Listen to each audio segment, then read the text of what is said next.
अच्छा, एक चीज और बता देता हूं आपको, अहंकार किसी को भी हो सकता है,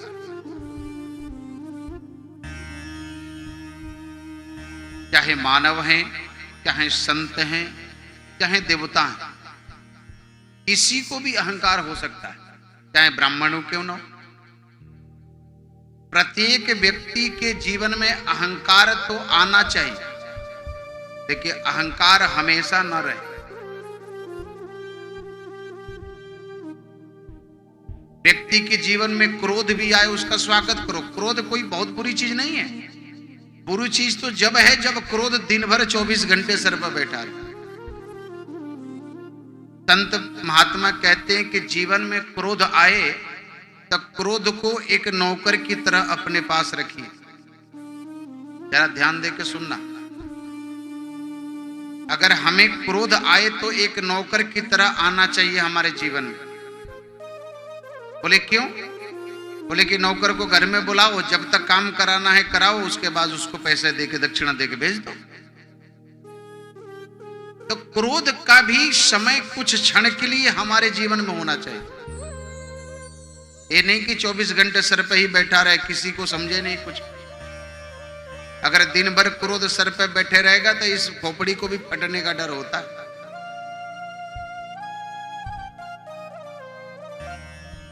अभी हमारे भैया जो तबला बजा रहे हैं ना, ये तबले का स्वभाव पता है क्या है? इसको जब बजाया जाता है इसको खींच खांच करके ठोक पीट के तैयार किया जाता है, क्योंकि बजाने का समय आज जब इसका काम हो जाता है फिर इसको आराम से उतार देते हैं। अगर इसको भी ज्यादा देर खींच के रखोगे तो इसके भी फटने का खतरा होता है। लेकिन इस हमारे समाज में कई लोग ऐसे कि जिनका तबला हमेशा चढ़ा ही रहता है। प्रेम से बोलिए महादेव। तो ऐसा नहीं होना चाहिए। क्रोध आए, क्रोध का स्वागत, लेकिन एक चीज ध्यान रखना, आपको जो प्राप्त है उसी को हमेशा पर्याप्त समझिए।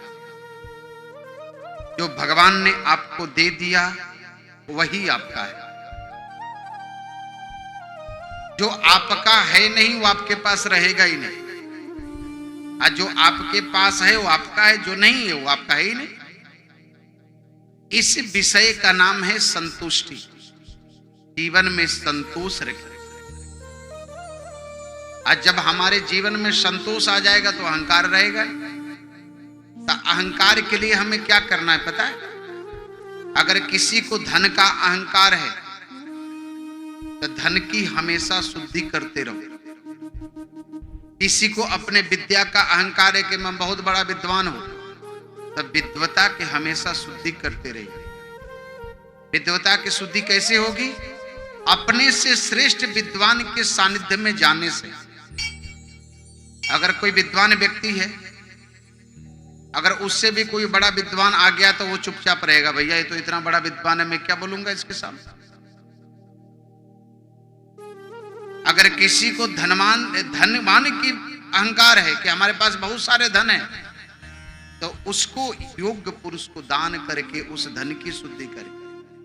उस दान से उस धन का अहंकार उसके जीवन में नहीं आएगा। अगर किसी को अपने सुंदरता का अहंकार है तो सुंदरता तो भगवान को पसंद ही नहीं। भगवान को सुंदरता बिल्कुल नहीं पसंद। भगवान को क्या पसंद है? भगवान को आपका निर्मल भाव पसंद, आपका निर्मल मन पसंद। अगर भगवान को सुंदरता पसंद होता तो श्रीमती सुपनखा देवी कितना मेकअप करके गई थी भगवान के पास, है गई थी ना? भगवान ने घास तक नहीं डाला। भगवान से कहती है कि आपके जैसा ना पुरुष है ना मेरी जैसा कोई नारी है। भगवान ने देखा ही नहीं। भगवान सुपनखा जी से बात कर रहे हैं और किसको देख रहे हैं? सीता ही चित्त देखा। भगवान मैया जानकी को देखते हैं, सुपनखा जी से बात करते हैं। तो किसी ने कहा कि क्या भगवान ने किसी को नहीं देखा? बोले देखा है ना। वही मेरे राघव जब माता सबरी के कुटिया में गए तो सबरी को भगवान हे भामनी कहते हैं। एक गजगामनी कहते हैं। बताइए, जिस बुढ़िया के मुंह में दांत नहीं, पेट में आंत नहीं, भगवान उस जर्जर काया वाले वृद्ध सबरी को गजगामनी कह रहे हैं।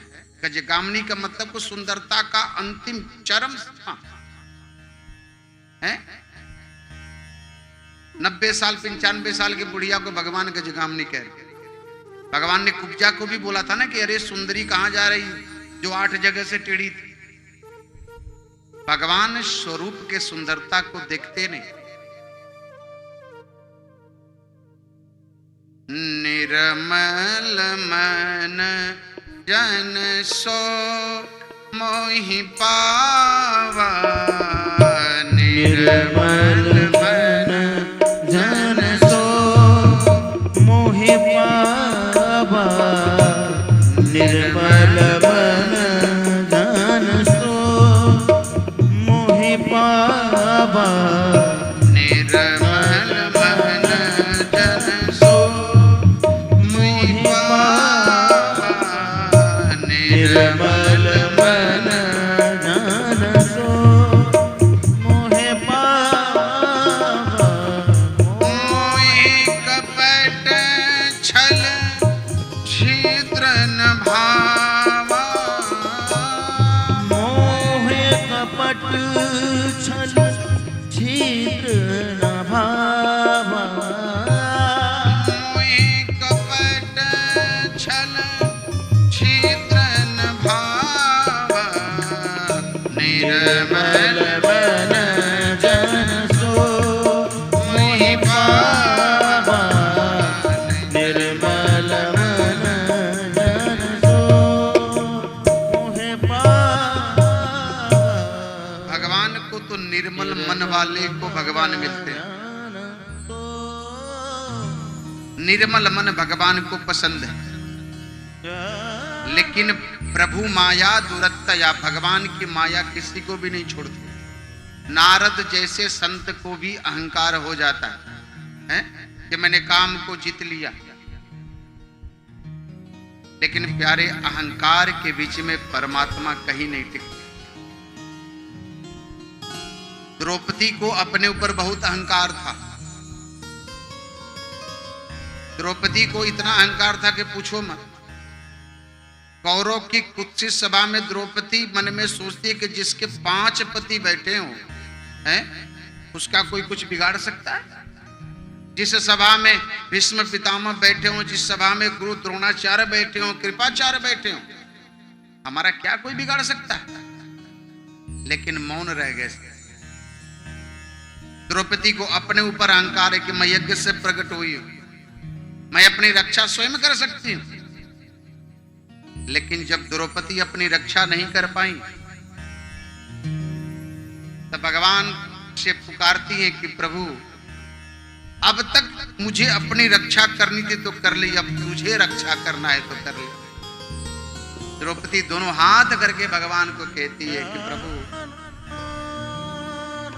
करिए यदुनाथ सनाथ मुझे, अब आन पड़ा प्रभु द्वार तुम्हारे, अब औरन ठोर रही जन को, बिन आप कृपा निधि तीन पुकारे। भगवान आप ही कृपा कर सकते हो, मेरा रक्षा कोई नहीं कर सकता। प्यारे, भगवान के मंदिर में आओ तो अपने पैसे का अहंकार छोड़ करके आओ। भगवान के मंदिर में आओ तो अपनी योग्यता का अहंकार छोड़ करके आओ। और मैं तो यहां तक कहता हूं कि ये कथा आपके समझ में जब आएगी जब अपने अहंकार को इस मंदिर के गेट के बाहर छोड़ करके आओगे। प्रेम से बोलिए महादेव। क्योंकि अहंकार के बीच परमात्मा कभी भी नहीं टिकता है। भगवान को अहंकार बिल्कुल पसंद नहीं है।